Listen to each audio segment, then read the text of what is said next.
you guys are, technically, you're in the life-saving business. You save lives. I'm going to put you on the spot, and I know you guys are pretty modest because I've listened to you here this morning. How many lives have you saved? And if it's not a number, give me a percentage, because I have an idea. I want to hear your idea. I have not. Listen, man, I don't go out there every day. I don't think, I Rick makes fun of me because one time I did this article, and they always ask me when they interview me on television or newspaper, they say, what's your title? And I say superhero. Like, I don't even hesitate anymore, and Jason, superhero. Because to me, a superhero is someone that's willing to do things other people aren't willing to do. That's our definition of what a hero is. I ask young people this all the time. I say, what's a hero? And they say, oh, superpowers. And I say, whoa, whoa, whoa. The bad guys got superpowers too. And they're like, oh yeah, that's right.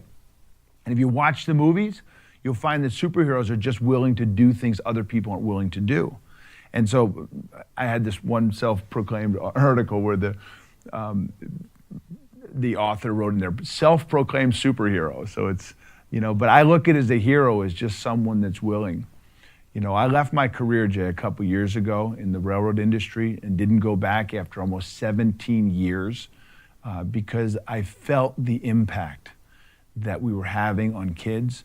And how dare I tell a kid he or she has to jump into action and they have real superpowers to save people? How dare I understand and know what the problem is? How dare I know what kids are going through, and I have the ability to do something about it? How dare I not do it? And how dare I ask kids to do it?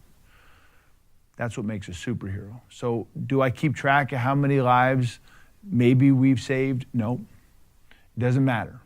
I don't think Superman counted the people he saved. I think he was just out there doing it because that's how you change the world. I think one of the things that I really enjoy about the work that we're doing is I'm a little bit more biased to this time I spend with teachers and the impact I try and bring to the educators, because it's very common. One of the things that we say, it's never been harder in human history to be a kid or a teenager. It's never been harder to be a parent, and it's never been harder to be an educator or a coach. So all our roles have, intensified quite a bit. But I really like to reframe for teachers that, we aren't educators. And at first, we're sweethearts and heroes. And our job, when I walk into my building, especially, during some adverse times, I remember after Parkland, walking in, it's a reality that I could go to school tomorrow and have someone come and try and shoot me. We practice for that. They're lockdown drills, right? It's a reality. And I don't wear a vest. I don't carry a weapon. And there's people who want to, right? There's people who want to implement laws where schools can carry, or educators can carry weapons and, be more like police officers than educators. And, I just remind myself on those days or in those weak moments where it stresses me out that that's a reality today, that someone could come try and hurt us. And, we have to practice for that and be prepared and provide a safe space. I just remind myself I'm a superhero, and I reframe it that way. I'm here to save and change lives. And oh, by the way, I'm also a teacher. And that's what I'm going to spend my time doing from 7:30 to 3:30. But truthfully, I'm saving and changing lives. And I think when you frame it that way, it just it awakens the reason you got into this thing anyway, called education. Because when you were 20-something, you were revved up. And then when you get into your 30s, you're starting to think about retirement.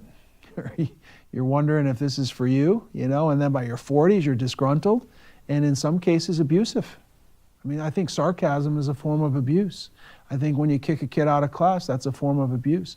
And I think that teachers need to have consistently be reminded that the work that we're doing, it's really no different than what Wonder Woman and Superman were doing, and saving and changing lives. You know what's funny about that? I'm always writing down characteristics of superheroes, like what makes someone a superhero. I have a list of like 30 or 40 things that are real deep characteristics of superheroes. And I never really thought about that until you just said this. I don't know many superheroes. There's a few, but I think it's by design to make them comical.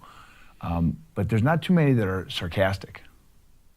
You think about that. Right. Like Like Wonder Woman isn't ever sarcastic. Right. You know what I mean? Like Superman's never really sarcastic. Right.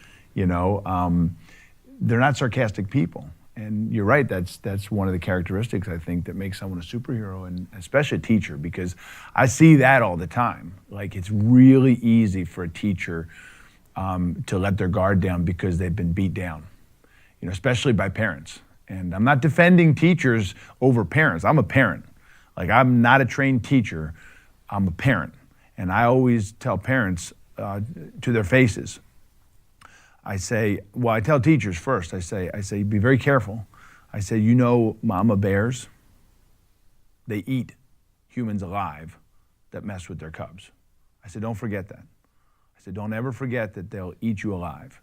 And it's very important to understand that that parent has taken their most prized possession, something that they would die for, and they put it in your care. I mean, what an awesome responsibility and privilege that this mama bear that will eat you alive has said, here, see this thing that I love more than anything, and watch it more hours than I do. Like, that's amazing stuff. And I think we got to remind our educators, and I do when I'm in schools, and remind our parents that teachers are trying really hard. I mean, I don't know when the last time you had 20 kids at home. Like, you probably never thought of it like that. Like, why don't you have a whole litter of kids at home and try and take care of them all and pretend they're the most important one and educate them and teach them, and then have a few kids that have some other issues that are going on, disrupting things. And that's a tough job. Don't forget that, mom and dad, that they're trying really hard. They're trying really hard.